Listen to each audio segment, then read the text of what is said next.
matambola simana yoekolo kimia kimia o mabota nikiliso miyokana mitambola simana yoekolo kimia kimia o mabota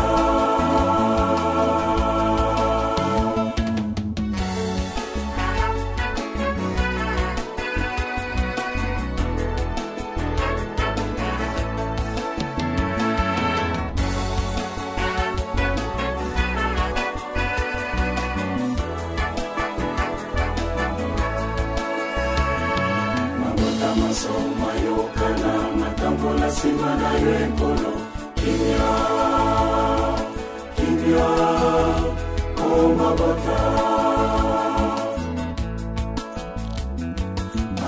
masoma yokana matambola simana yoekolo kimia kimia o mabota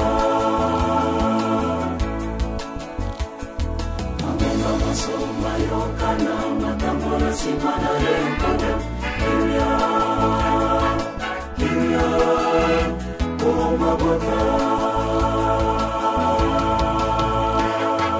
kitisa kimia o mabota majani kolela nayo ayanga solo kolo kitakati na biso mabota mabota mabota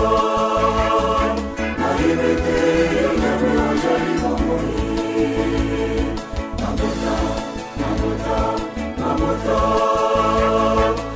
Ibete yamo jali mamoni Itesa kinya mabota majali kolela nayo ayanga solo kolo kitakati na biso mabota mabota mabota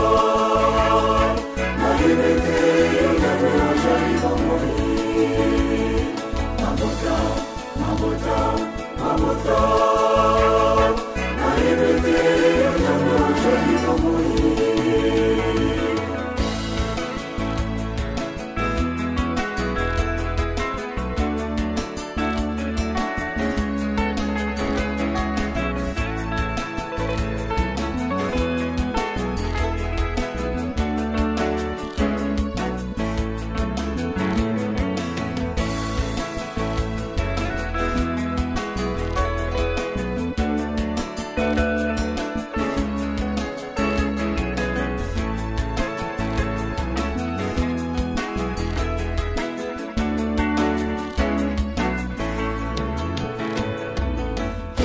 Kimia mabota majani kolela nayo ayanga solo kolo kitakati na biso mabota mabota mabota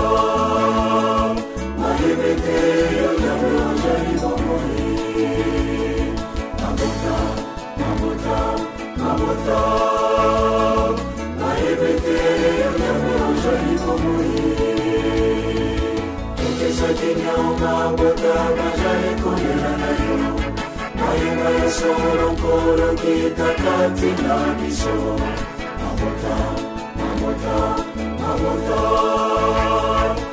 Ibete yamo jali mamoni mabota mabota mabota Ibete yamo jali mamoni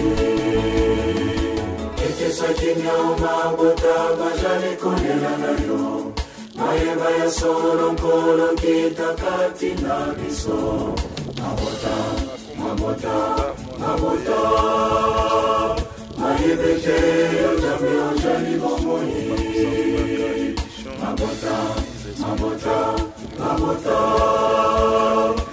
Ibete yamo jali mamoni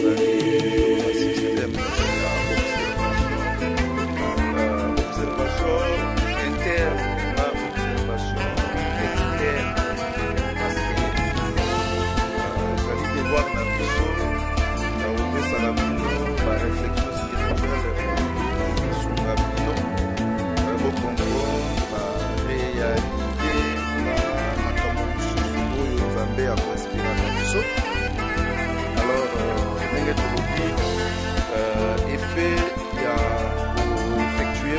émission te mikolo oyo régulièrement ndenge tokosalelaka bino ntango nyonso ezali na makambo ebele ya liboso ndenge tolobaki par rapport ya recommandation ya mokonzi Abule Tata Simon Kimbangu Kiangani parce que mokonzi Abule Tata Simon Kimbangu Kiangani apesaki avertissement ete mingi tozali kosala ba audio mingi tozali kosala ba video mingi tozali koloba makambo et puis makambo mingi o tozali koloba mingi pe ezali ya lokuta.